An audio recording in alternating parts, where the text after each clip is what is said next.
To escape David's pursuit, Jack played dead on the scorching ground. When David arrived and spotted Jack lying there, he cautiously fired a test shot near him. Jack didn't flinch. David fired again. After 2 more shots, David was convinced Jack had died from the heat and drove away. 3 hours earlier, the two had come to the mountains together for a hunting trip, but things went south when the wealthy David accidentally killed a passerby. To cover up his crime, he decided to eliminate the only witness. What David didn't expect was that while he stopped to make a phone call, he caught sight of Jack, very much alive and sprinting toward the nearby summit. David cursed under his breath. If he hadn't been worried about leaving evidence, he would have put a bullet in Jack without hesitation. David quickly grabbed his rifle. This time, evidence be damned. He aimed straight at Jack and pulled the trigger. Whether it was the distance or David's terrible marksmanship, shot after shot missed its mark until Jack managed to duck behind a massive boulder. David reluctantly lowered his rifle and raced his car toward the base of the mountain. Jack was now trapped with nowhere to go. Any delay could mean a bullet in his back, so he kept climbing toward the peak.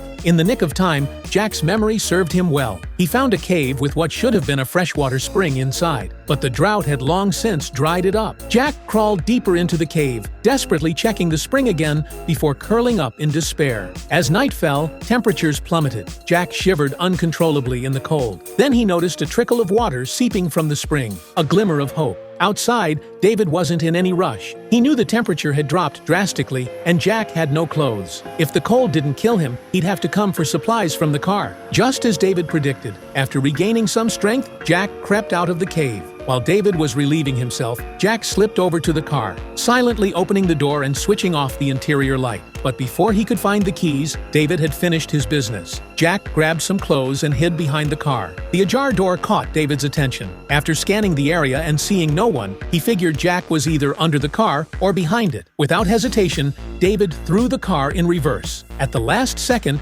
Jack dropped flat beneath the vehicle. As David shifted gears, Jack sprang up and bolted for the mountain. David gunned it toward him. Jack dove behind the boulder just in time. David pulled out his rifle again, firing repeatedly at the same spot on the rock. The stone was about to give way when the gun jammed. Sensing his chance, Jack didn't think twice. He charged out with a slingshot he'd prepared earlier, aimed at David's head, and let it fly. When David came to, Jack had him tied up tight. David tried to buy his way out with $1 million, but Jack wasn't having any of it. He hauled David straight to the police station.